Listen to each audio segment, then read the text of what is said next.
Hey there, Knicks fans. The NBA season does not let an injury rule out your bet. Other sportsbook let injuries box you out, but Fanatics Sportsbook's fair play protects all bets from first half injury. So if your player goes out with an injury, Fanatics keeps your bet on the court. Make the switch and get more ways to win with Fanatics Sportsbook. Winning, it's different here. Hello, everybody, and welcome to another edition of the Knicks Film School Pregame Show. My name is Andrew Claudio, and it is time to preview another Knicks matchup, this time on Friday night against the Utah Jazz, who come into this game at 7-13, which is right in the thick of things for the Western Conference play-in race. It says more about the Western Conference than it does the Jazz, although one might argue they've had a season that's better than expectations. We'll talk about that in just a second. We do the behind the scenes. We like to go through the resume that I've tried to put together for the Jazz, and they're an interesting team from a process standpoint because they're up there and they're fourth in pace. They're a really good rebounding team, top 10 in offensive rebound percentage, defensive rebound percentage, and just rebound percentage overall. They get field goal attempts up. They're top 10 in field goal attempts per game. And yet the field goal percentages and the true shooting and the effective field goal percentage hasn't led to much efficiency. So it feels like the process is there, yet this is still a team that is 21st in offense, 27th in defense, and 25th in net rating. I have a lot of questions about the Utah Jazz, which is a good thing that I do a podcast where I can ask somebody that would be able to answer some questions about the Utah Jazz. And joining me to answer said questions about the Utah Jazz, someone from the Mountain Time Zone, Ben Anderson. Welcome for the first time to Knicks Film School. He is a Jazz insider from KSL Sports. He also does some midday radio over in the Salt Lake area. Ben, welcome to Knicks Film School, sir. Thanks for having me. Appreciate it. Of course. So if I can just ask you from a New Yorker perspective, before we get to the Jazz, like, we're in the thick of things right now with, as weird as it sounds, because the Jets and Giants stink, but people are talking football. There's the baseball hot stove going on right now. There's like hockey season is happening. I always get curious when I talk to people from cities that either have one team, and I know that they just got a hockey team, so technically there's two now. What is it mostly doing radio in Salt Lake these days? What is it, just like all Jazz 24/7, or what gets talked about when your audience? Right now, it's college football because we've got both BYU and Utah who are ranked inside of the top 15, and BYU's trying to make it into the college football playoff. And this last week, Kalani Sitake, the head coach at BYU, was almost hired by Penn State. So that's been the big talking point this week. And that will start to die down. But we've probably got another month through bowl games and bowl season before that dies down. Then we'll be all Jazz. That's the perspectives that I like to talk. There's not a lick of college football going on. The Lane Kiffin thing made its way into, because of how high profile a person he is, it found its way into some sports radio conversations, but it's the NFL and only the NFL here in the Big Apple. You know, I think if you go a little north, maybe you get some people caring about Rutgers or Syracuse. But I remember last year when I talked about the Jazz, I asked about BYU and how much like Jaeger Demon was a topic of conversation. Obviously, he found his way to the Big Apple, albeit to a team that nobody cares about over in Brooklyn. But yeah, that's always fascinated me. Like, we haven't too many teams that we know what to do with, and I always get curious what Jazz fans or what Salt Lake City fans talk about during the off seasons. What intrigues me now about the Jazz as we transition there is like 7-13. It's already a significantly better pace than it was last year. The play-in race, like with Portland and what the Clippers are, and with the bottom of the Western Conference in, has made it that you can flirt with some games that quote unquote matter, but at least they have some type of leverage if you wanted to stick around. But knowing what's at the top of the draft this year, the pivot to mediocrity or worse might actually be more beneficial. Where I'll just start here, and I like to get the vibes of a fan base. Like, what is the mood amongst Jazz fans right now? Are they happy with the start or disappointed with the start? What's the mood in Utah at the moment? It's a little confusing because everybody's happy to see the growth from Keontae George. Lauri Markkanen's back in all-star form.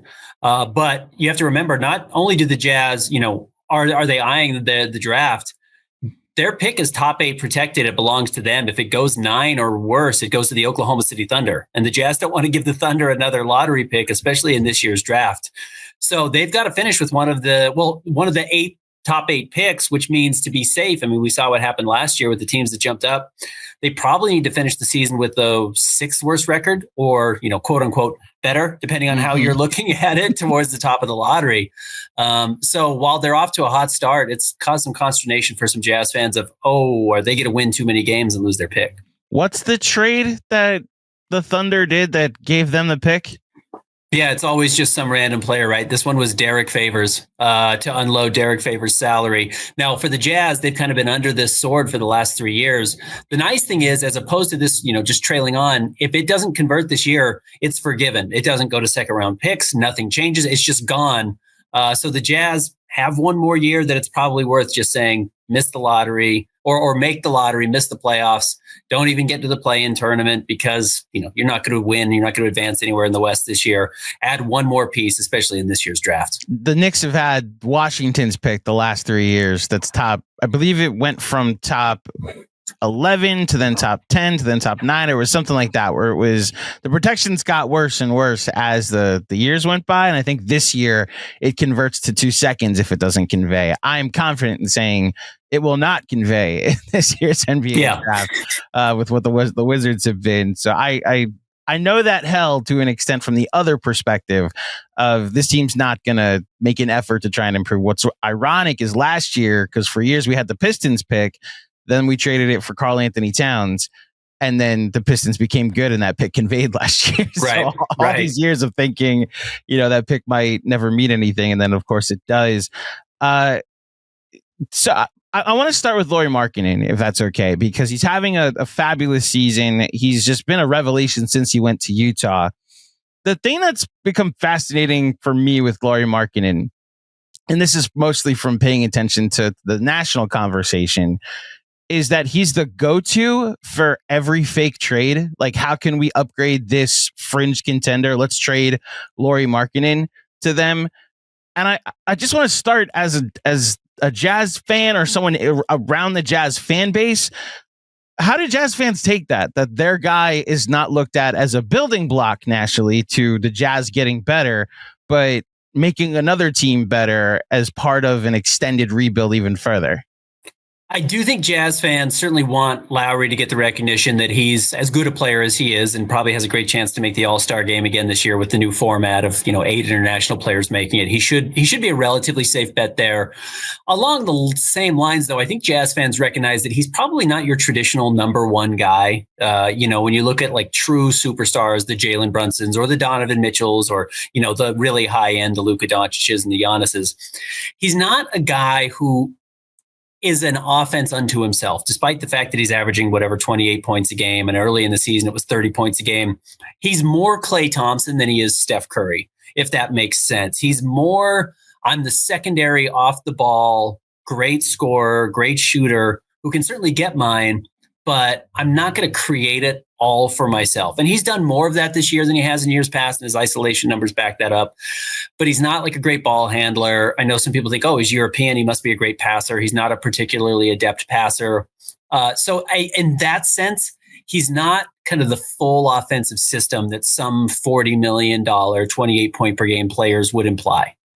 The interesting thing with Lauri from a Knicks perspective, for years, there was the Julius Randle conversation of what will the Knicks eventually trade Julius for? Do you need to trade Julius? Can you win with him?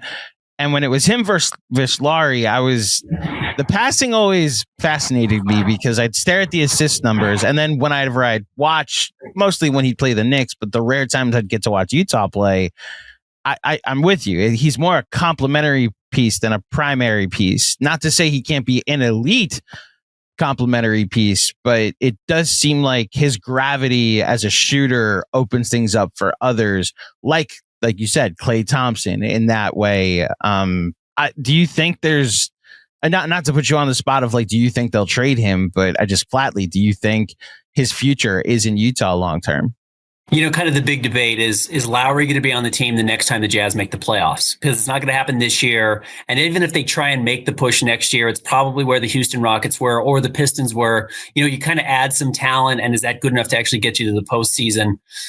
And it's probably 50-50, in all honesty. I hate to sit on the fence like that, but I think, again, if the right trade comes along and it's not a total restart, it's not just draft picks and bad contracts, it's got to be good young talent.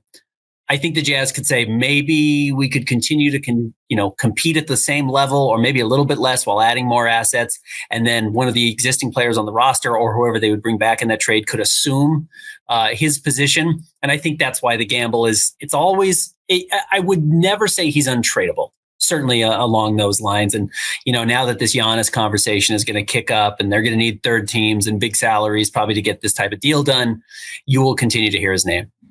Is that people don't really acknowledge this as much, but the Jazz were the third team in the Luka trade last year. And it seems as if that's been their role is like, yeah, we'll facilitate, we'll help in this way. Is that how you potentially see? Because I know Ainge has gotten a reputation, at least in the Knicks world, of I'm going to say someone's available, but it's really just someone make me an offer where the only chance is that I win. It's not a chance for a win-win. Do you think there's a chance that he just becomes a salary and a third team, or do you think it's like a heavy pick package that could potentially go back for Lowry? Honestly, it would probably have to be both. If we were to just to lay out an example, let's say Milwaukee and the Knicks and the Jazz got involved in a conversation. The Jazz would want Mikal Bridges back, and they would send Lowry to Milwaukee, and then the Jazz would probably still want other young pieces. Something along those lines. Whether that's a Deuce McBride or something. I'm just throwing out names at this point, but something along those lines to make the salaries work, where the Jazz also get some advantageous pieces that keep them competitive and maybe are more along the lines of what they're looking for. That's how I could see Lowry getting moved, but I don't think the Jazz are trying to do any favors by moving Lowry just to move him. Again, like they did with the Lakers trade, which I don't even saying that's what they did. It just I've heard some things that and maybe this as someone more tuned in, that to be the third team, Pelinka basically called the Jazz front office and said, I just need you to help facilitate a trade. And he wasn't a second round pick or a 2 seconds or whatever it was. And then after, yeah, sure, we'll facilitate, we'll do it. Then after the fact, realizing it was the Luka, which is like, wait, what did I agree to be a part of? It was just like the surrealness of the Luka trade. And of course, Utah has a foot in it. You mentioned Keontae George, and for the Knicks fans who don't know who this is, he's averaging 22 a game, 23 a game, actually 4 rebounds, 7 assists. He's got decent splits for where he is in his career, 45% from the field, 33% from 3. So that could potentially come up. Between him and Ace Bailey and Kyle Filipowski and the young players on the roster, is it like Keontae and then like a space and then the next tier of young players that they're all happy with or excited about, or are they all kind of grouped together? Yeah, there's kind of this weird group. There's Lowry, who's kind of the veteran. There's Walker Kessler, who you can't forget about, even though he's injured right now, but was having a very good breakout year before he had the shoulder injury and then has to have season-ending shoulder surgery. And he's only 24 years old, so he's not old by any means. And I think he's a part of the Jazz's future. They didn't pay him this offseason, but he's going to be a restricted free agent this coming summer. So if they want to bring him back long-term, they can. But yes, Keontae has broken out. And that was a big thing for the Jazz this summer, is which of this group of young players, which was Keontae George, Taylor Hendricks, Cody Williams, Bryce Sensabaugh, Kyle Filipowski, et cetera, is going to break out along with Ace Bailey. And I think the expectation was always that we think Ace Bailey is going to become a player who is going to be his running mate that's in that same age group. And Keontae has in every way possible this year. And yeah, his shooting splits are probably not quite what you would hope. But if you take, I think it's the first 5 games of the season off, which is a slow start, and that does happen around the league. I think over his last 15 games, he's up to 45% from the floor and 35% from 3. And when he gets to the free throw line as much as he does, which has been a big part of his game, he's really just transformed as a player. And, you continue those numbers on a team. If they can get to 500, you're talking, he's going to throw his name into the all-star conversation. So that's not what's going to happen this year. But you could see that in, year 4, year 5. I think that's certainly in the conversation for him. And that's where the Jazz were hoping, and that's what they were waiting for. And they needed one of those guys to break out before they took the next step as far as building up the roster around him. And I think Keontae's done that. What's your impressions of Ace Bailey so far? He's better than anyone could have ever imagined. And I know his numbers don't look like it right now. But again, since he's moved into the starting lineup, it's like 13 points, 4 rebounds, a couple of assists. But if you saw him at Rutgers, which maybe some of your fans are familiar with, he was the shoot first, kind of wild, out of control offensive system. And it's just not at all who he is. And I think Knicks fans will see that tonight. He's just an extraordinarily controlled player. He has a really high basketball IQ, which was not the MO coming out of Rutgers. He's a far better passer than anybody expected. He's already showing that he can do some playmaking. And his shooting numbers have been really good since he moved into the starting lineup as well. I think he's over 50% from the floor and over 40% from 3. So to get a player with those physical tools who is evolving so quickly with the Jazz, and probably honestly has a conversation to be the team's third best player already, and certainly third most important, if not higher.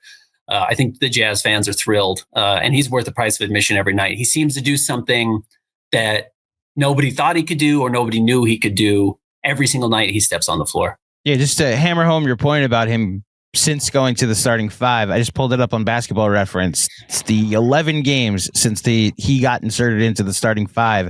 53% from the field, 41% from 3, averaging, like you said, 13.8 points per game. This is what he was advertised as: a shooter, as a scorer, as a creator. Ironically, and I mean, you might know this better from like covering the draft more extensively than we did in the Knicks world, but I remember him trying to maneuver his way to Brooklyn, and we're recording this on Thursday afternoon before the Jazz play Brooklyn. So it's a bit of a homecoming, I guess, for him getting to play in a version of the Big Apple, even if it's not on the biggest stage in the Big Apple. I'm always curious about teams that, like, what does a successful season look like when there's no playoff expectations, or what's the ceiling that you're looking for? I mean, just flatly, what does a successful Jazz season look like? Is it like solely we kept our pick and remained in the top 8? Is it development related? Like having Keontae have the season he had, does that put less stress on where you land in the lottery? What does success look like for the Jazz? Yeah, I think if you were to exit the season and the Jazz didn't have their draft pick, but Keontae George averages 23 points and 6 assists and 4 rebounds and says that's sustainable, and Ace Bailey makes all rookie first team, not that the team itself matters, but this is a very good rookie class.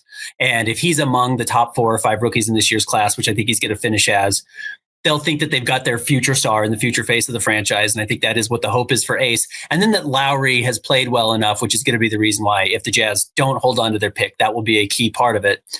If they leave the season with those 3, signs of growth, I think they can say it was a successful season. If you can do that and also add a draft pick, then they're going to say it was kind of an over the moon season. They've got everything they wanted. And I would bet this offseason, summer of 2026, you start seeing a team that dramatically tries to improve its roster, like the way the Rockets did when they went out and got Fred VanVleet and Dylan Brooks, or when the Pistons went out and got Tobias Harris and Paul Reed and some of those names, Tim Hardaway Jr. last year, to try and make that jump. I could see the Jazz doing something similar.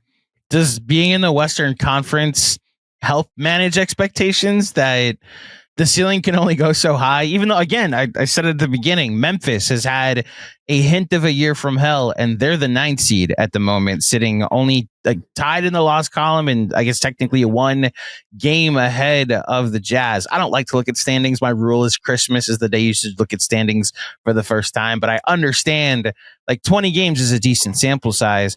Does the fact that once you get above the Memphis and Portland duo, it's like Golden State and Phoenix and other teams that are clearly headed for mid-40s seasons, that pivoting to focus more on where your lottery odds will be, make it a lot easier specifically for the fan base?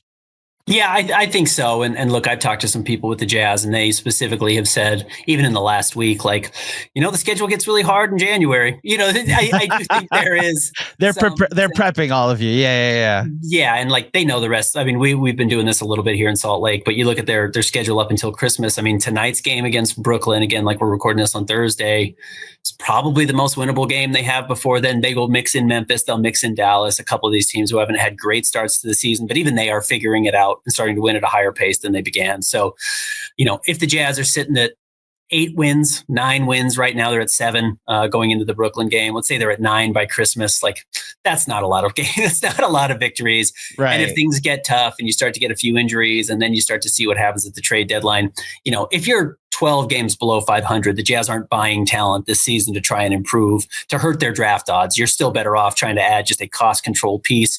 And you hope it's a good lottery pick and you hope they move up into the top 4 if you're a Jazz fan.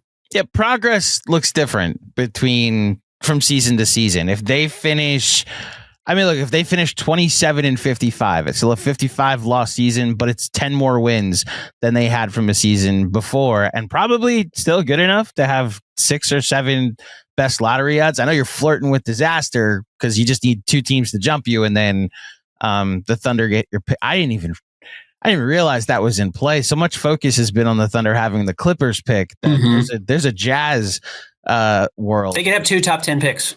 They could. Sam Presti. I continue to marvel at what that man has built. So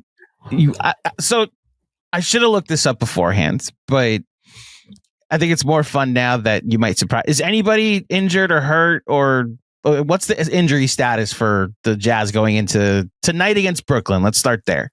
So we know last year there was a lot of shenanigans with the Jazz injury report. Guys were missing games that weren't hurt, and they were tanking, and they ended up with the worst record in the NBA. And as a result, they only fell to 5 and still got Ace Bailey. So truthfully, the Jazz would tell you it was worth it. I will be curious when you have a guy right now, Yusuf Nurkic, who has been the Jazz's starting center since Walker Kessler got hurt, and believe it or not, is a critical piece of the team because he's a great passer, he's a really good rebounder, and yes, he's certainly a flawed defensive player. But he does give the Jazz an extra piece that moves the ball, and their backup center behind him is Kyle Filipowski, who's a 4 masquerading as a 5. So they do need him. He's got a rib injury. He got hit against the Houston Rockets on Monday night. I will be curious, if he's going to play one of these 2 games, do you sit him on the front end and try and lose to Brooklyn and then play him against the Knicks, knowing you're not going to beat the Knicks? And just say, look, he's playing, he's out there, we're trying to win games, wink, wink. But maybe you let him sit an extra night against Brooklyn. And then they're doing the same thing with Kevin Love. Kevin Love's only playing, the front end or back end of back-to-backs. If they really wanted to deplete their roster, they have a chance to do it. But no, the only real name to look at here is Yusuf Nurkic. So Nurkic and Kevin Love, there's a chance Knicks fans had no idea that they're both in Utah. George Niang, also who hasn't played yet this year. I'm staring at the injury report now. I'm more asked because this is a common thing the NBA schedules is the Brooklyn Knicks back-to-back. Sometimes they have a game in between. Something about Madison Square Garden that teams just seem to find their way to have a healthy roster for the game in the big arena at Madison Square. But the game against Brooklyn, we'll take that night off. And so people will have known what happened in the Brooklyn game, but I'm fully expecting Nurkic to play against the Knicks rather than against the Nets, because that just seems to be how things go. I just wanted to see if that was something that potentially worked out that way. To any Knicks fan that might be worried about losing to a 7-13 team, again, you have a dynamic player in Larry. We've talked about how all the good things in Bailey and Keontae George. Like, when it's looked the best, how has it looked for the Jazz this year? The ball is flying around. They were probably the worst passing team they were the worst team in the NBA last year. So you pick a spot where they were the worst. Right. They were one of them. The ball is flying around, so they can really pass the ball much better this year. And that is a large part because Nurkic is on the floor, because Kevin Love's on the floor, and those guys are great passers. Kevin Love probably doesn't play tonight, or tomorrow night, I should say, against the Knicks, or the night that you're watching this. I think he does play in Brooklyn. So we'll see how that goes. But the ball's flying around. They're setting guys up for open shots. Lowry is capable of going for 40. I mean, he's already gone for 50 once this year. I think he had 48 in another game. So Lowry can explode. Then again, it's not generally been against better teams. The Jazz are beating teams that are worse than they are and losing bad to teams better than they are. Now, that didn't happen on Monday night when they beat the Rockets, but that was weird. It was the second night of a back-to-back against the same team after the Jazz got absolutely thrashed by the Rockets. And I think the Rockets came out lazy and the Jazz surprised them and they just kind of gave up because it was, tired and being in Salt Lake City and playing at altitude. That happens. Much like the Brooklyn, New York back-to-back. It's just kind of that tough second game is very brutal for teams. But for the most part, there shouldn't be a lot of fear. But yeah, that's the scenario. Keontae can go off for 30 any night. Lowry can go off for 40 any night. And then enough other guys hit shots. Well, one of the strengths the Knicks have had all season is the rebounding. They've been able to control the glass between Mitchell Robinson and Karl-Anthony Towns and Josh Hart. And I look at the Jazz and I'm staring at a team in the top 10 in all three of the important rebounding categories. If I'm a Knicks fan and I'm just looking at the stats and looking at those numbers, should I be worried that strength is neutralized because the Jazz are able to also be effective on the offensive glass and on the defensive glass? A little bit. It's less so. And I know Walker Kessler only played 5 games, but he is the best offensive rebounder in the NBA. I think he was at almost 4.5 a game, maybe a little bit over that. So without him, some of those numbers are still probably a little jaded in his favor. And the other rule of thumb here is if you could go back and look at the 7 Jazz victories now, even in the Houston game, Nurkic has probably had an argument to be the best center on the floor in some of those games. That's not going to be the case against the Knicks. And that's where the Jazz aren't going to have an advantage. They beat the Clippers early in the year, and I guess Zubats is certainly better than Nurkic is, but nobody really knew that. And Nurkic wasn't even starting at that point, so that you can throw that one out. The Jazz beat the Boston Celtics because they had Nimi Keita starting. Well, Nurkic is a better player right now than Nimi Keita. And they did just beat the Rockets on Monday, but Steven Adams was not in that game. He was sitting on the second night of a back-to-back. You just kind of start to see that theme pop up. They beat the Bulls and Vooch wasn't very good. You start to see those types of things. As long as Karl-Anthony Towns has a pulse, and he does, I think the Knicks should be in pretty good shape. And look, you'll see it. I love Nurk. I've really enjoyed watching him play. One of my favorite things about covering the league is you see veterans come to the team you're covering or following, and you kind of learn that's why he's been in the NBA for 10 years. I'm Nurk is really fun. But if Karl-Anthony Towns wants to sit outside and take 15 threes, he's going to be able to, because Nurk will not leave the paint defensively. And he's not blocking shots either. He's just not moving. He just doesn't move very well. So you're not going to see any rotation. The Knicks should get a lot of open looks. So I have to go back to something you just said, and maybe we can do a little sports talk radio. You said that Walker Kessler is the best offensive rebounder in the NBA. So you would put him ahead of Mitchell Robinson. Well, last year, Walker was the best offensive rebounder in the NBA, and I know Mitch Robinson has been in and out of the lineup a little bit. So Walker had the highest number. He was not leading the NBA this year, but I think he's at 4.6 per game. Per game, yes. So Mitchell Robinson, I pulled up the per game this year. And like you said, it's a 5-game sample, so who knows if it can potentially get better. Kessler's at 4.6 per game. Mitch is at 4.5 per game. So they're neck and neck per game. Kessler was averaging 31 minutes a game. Mitch is averaging 17. Wow. The Knicks have been very clear this year. We're putting you in bubble wrap because what we care about is you being healthy for 4 rounds come April, May, and June. Now, I will say there's a lot of concern right now for Mitchell Robinson in how he's been guarding in space. Some of the rim protection numbers are not as good as you would expect them to be, especially with what he showed during the playoffs last year. He's not playing back-to-backs either and is on the weirdest minutes restriction for a guy that's not reportedly injured that I've ever seen. And then you add in that teams are putting him in space and making him guard Franz Wagner and Jaylen Brown and all these really good wings, and he's just not able to stick with them. And part of that, I think, is that OG Anunoby's out, so they're lacking guys that can switch onto the big wings and be effective. But I had to, if there's one thing I'm going to defend Mitch on, it's the otherworldly offensive rebounding numbers that he's been putting up. If you go to per 36 for sure this season, for sure. There you go. Do you have any questions about the New York Knicks if I could give you the interview for a second? So I will tell you honestly, my favorite player I've ever covered is Jordan Clarkson. I love Jordan Clarkson, the person. I don't know if it's 20 games in. I know there's other major storylines going on with the Knicks right now and injuries and what they're trying to do. And now this Giannis stuff, I'm sure, is going to take over New York. But I'm guessing fans haven't had a full chance to fully understand Jordan. I bet he's had some better games than people expected. And, he can kind of get that reputation as a chucker and, low efficiency scorer. But then you also see like he can get hot and he can change a game in 6 minutes. He can really be. But Jordan, the person, is way better than anyone realizes. And I wonder if fans have gotten a chance to actually see that part of it, because he's one of the best teammates in the NBA. He's one of the best locker room guys in the NBA. He's just one of the best people in the NBA, which is funny because I'm not sure that's the vibe he gives off on first impression. So I don't want to speak for every Knicks fan, but the general notion that I get is that if you get the Jalen Brunson cosign, then the fan base trusts you too. It's why, like, when they made the trade that sent Dante out, it was like, well, Brunson's clearly co-signed Cat, so you're okay to let one of the Villanova trio, or I guess quartet that they had put together, and they never got to play together. And he did an episode of the Roommates podcast, which is Josh Hart and Jalen Brunson. Seems like a great guy. They did a charity event that was a Jordan Clarkson charity event over the summer, and seemed like this was just like a perfect fit for the locker room.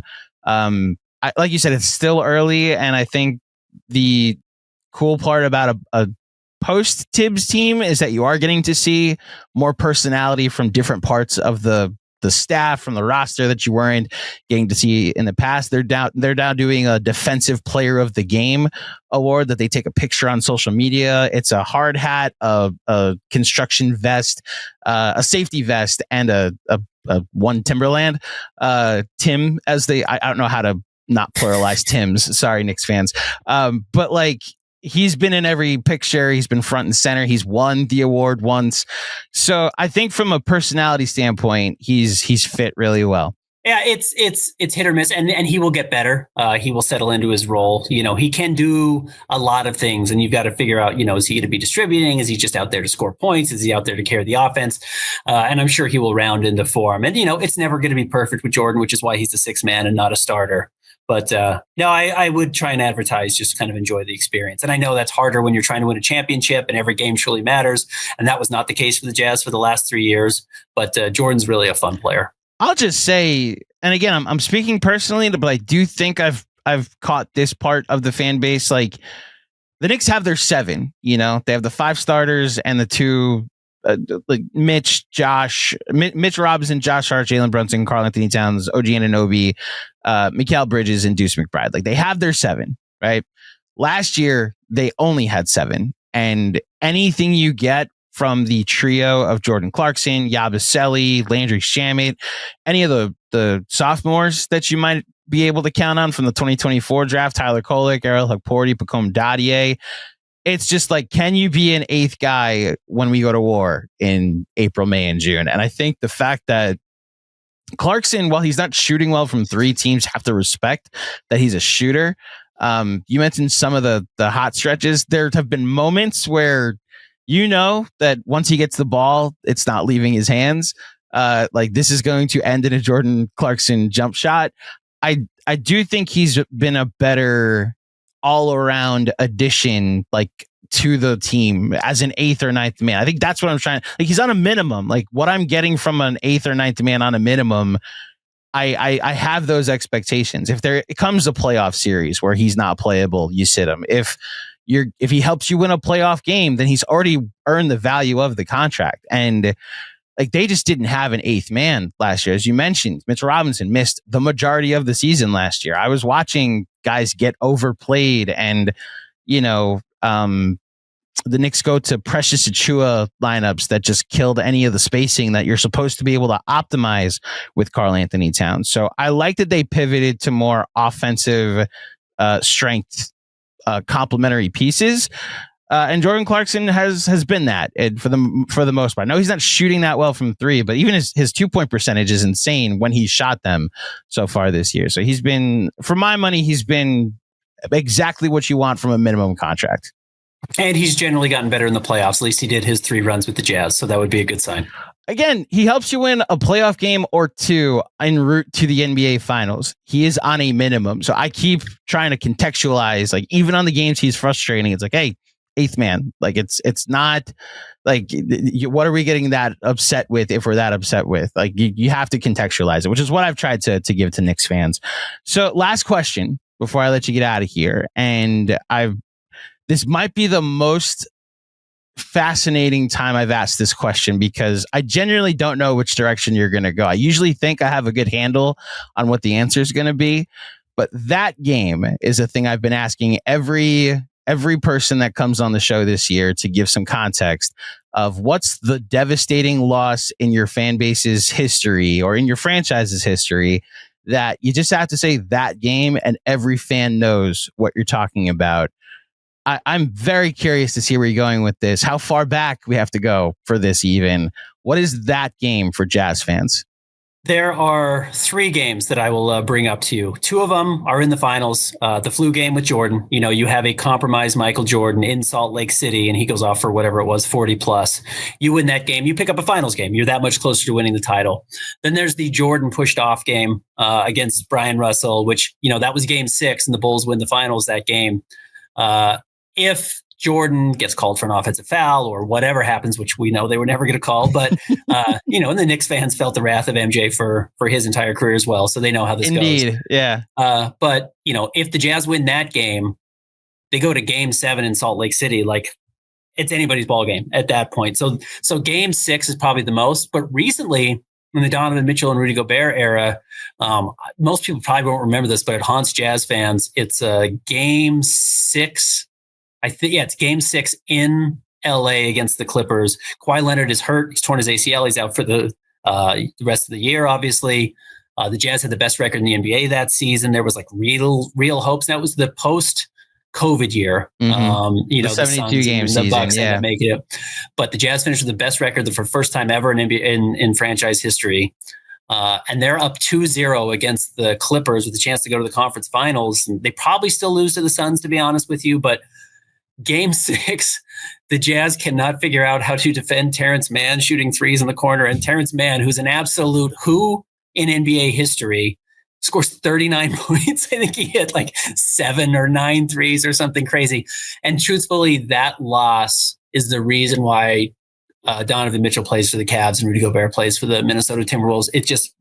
They were never able to remedy that and get over that, even though they stuck together for the next year and they lost to Luka in the playoffs and Jalen Brunson in the playoffs. They never got over that loss. So when you say the Terrence Mann game, that's that game of the last 25 years for sure. You followed the exercise perfectly because you actually named the games: the push-off game, the flu game, the Terrence Mann game.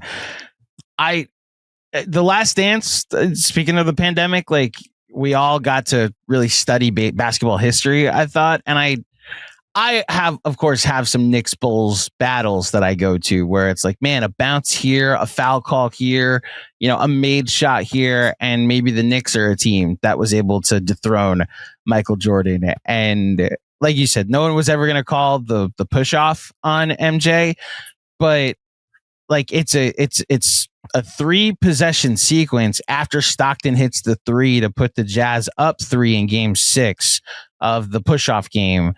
And like it just followed a trend of those 2 finals. I don't have to tell you this, but like they lost game 1 in 97 by a buzzer beater. They lost in the final 2 possessions of game 6 between the Steve Kerr shot and then the turnover. Game 5, the flu game was a tie game, and then Jordan hits the 3 to put them up at the end. Like these are small margins that they were losing over the course of those 2 seasons, and it just felt like MJ and the Bulls were able to pull out every close margin that was necessary. And I would be thinking about it forever, as clearly Jazz fans might still be. A throwback name who's still around the NBA, but certainly Knicks fans will be familiar with him. Howard Isley, as the former Knick, for the Jazz, hits a 3 that gets waved off because of a shot clock violation that is very clearly out of his hands by a half second. Dick Bavetta waves it off. I mean, Jazz fans hate Dick Bavetta to this day because that's game 6 That's a 3-point difference in a game the Jazz lose by a bucket. It's 3 points that were taken off the board that were very clearly in, and Jazz fans still remember Howard Isley's face, he generally had a pretty cool demeanor, and he was livid after getting that waved off. So yeah, you're talking thin margins. I mean, a split second here or there changes the outcome of Jordan having 6 championships, Stockton and Malone being right there with Patrick Ewing is the best to never win a title. Like, it's all part of that conversation. Yeah. And to the point about the Terrence Mann game, I remember after Kawhi went down thinking, man, and this is back when the Knicks were still starting to rebuild. That was, like you said, the 72 game season. So the Knicks were a 4 seed. And it was like, okay, so we have a piece in Julius Randle. Who's the other guy we're pairing with? And I know I don't have to tell you, there was a long stretch where I think a lot of people thought Donovan Mitchell was going to end up as a New York Knick. And that summer, the following summer, I was honestly just waiting for the emergency live stream to happen at Knicks Film School that he was made a New York Knick, and obviously it didn't happen. But I thought when Kawhi went down, it was like, all right, so we should take Donovan Mitchell's name off the list because they're about to go to a conference final. And then, like you said, like game 5 even, because I know Paul George has a big game. They win a road game in Utah before, like, to put them up 3-2. Yeah, there's a lot of what ifs in all of that, and it's why I empathize with Jazz fans now going through it, that might be looking forward to their next playoff game and wondering, like you said, who will be on the roster for that playoff game. So that's exactly right. Yeah. Ben, thank you so much for joining me. This was a fun conversation. I wish the Jazz, people already know the result, but I wish the Jazz the best of luck against Little Brother tonight over in Brooklyn. And I hope it's a triple overtime game, so that way the Knicks have the best chance to win tomorrow without too much sweat. Before you get out of here, let the fine folks at home know where they can find you and all of your work. Yeah, read me at KSLSports.com. We do a Jazz Notes podcast. We talk, just big picture Jazz basketball in the NBA. If you're looking to fill some time, you can find me on social media at Ben's Hoops.